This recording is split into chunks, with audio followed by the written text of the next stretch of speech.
Hey all, Baruch Halevi here from Soul Centered. In case you don't know, Soul Centered is a center for spirituality, meaning, healing in the afternoon of life. The afternoon of life, loosely defined as 40 and onwards, midlife and onwards. Very passionate about this phase of life, partially because I'm in this phase of life, and also because my wife Ariella and I guide people in this phase of life. And we believe, knowing firsthand through experience and also watching so many others go through it, that if we can come up with new goals, new rules, and new tools, not morning of life goals, rules, and tools, but for the afternoon of life, we can make this the most meaningful, purposeful, powerful time of our life.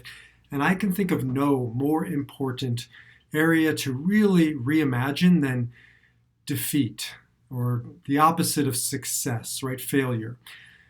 Over and over again, this is what I deal with my clients. I did a video, my last one, on the arena. I know, it was Teddy Roosevelt, not Franklin Roosevelt, who I said in there. I knew it, and I still said it.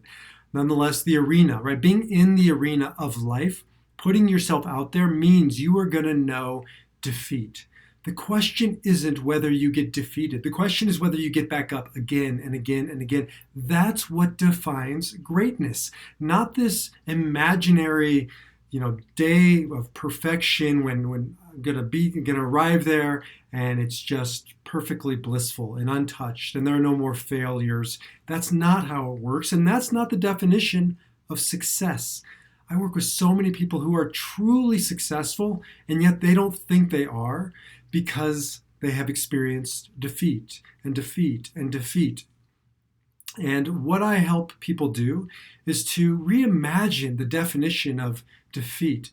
It comes from the French, which means to undo.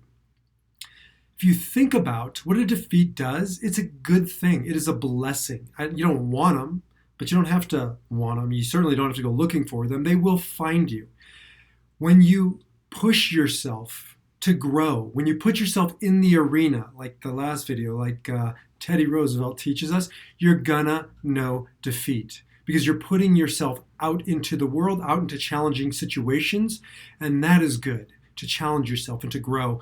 It was Rainer Maria Rilke who said, I'm reading it, the purpose of life is to be defeated by greater and greater things. That is amazing.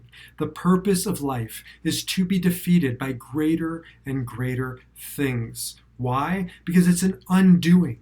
And when you face these challenging situations, they are your undoing. They undo your assumptions, your preconceptions, your misconceptions, your arrogance, your whatever is getting in the way from you from growing.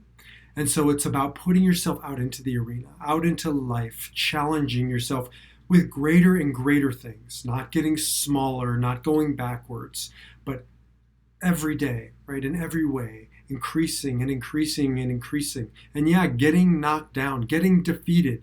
But again, defeated doesn't mean that you stay down. It doesn't mean that it's over. It means that you're on a growth trajectory, a process. I have spent about 5 years or so as an entrepreneur. Most of that time was in Israel. Israel is called the startup nation because outside of Silicon Valley, it has more startups than anywhere in the world. The entrepreneurial ecosystem is second to none, maybe second to Silicon Valley, but I think in many ways even more important.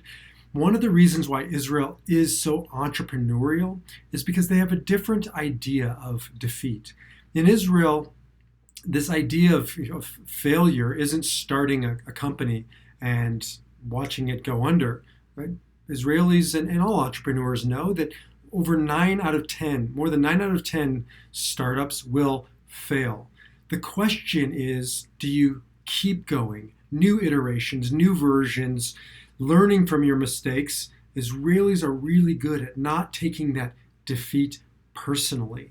Right? Not seeing it as our complete undoing, but as a learning process.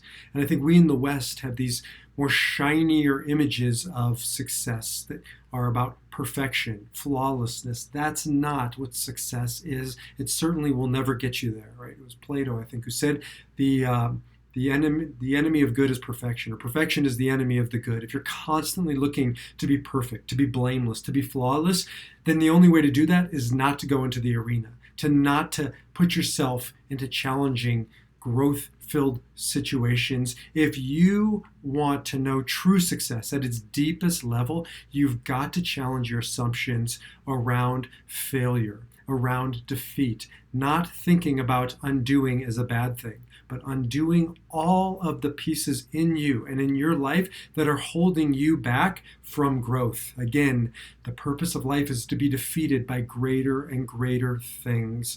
That is true success. When we get up a second time, and a third time, and a fourth time, 100th time, however long it takes to continue to move forward and to grow. That is why we're here, and that is what will take us, what will take you to success.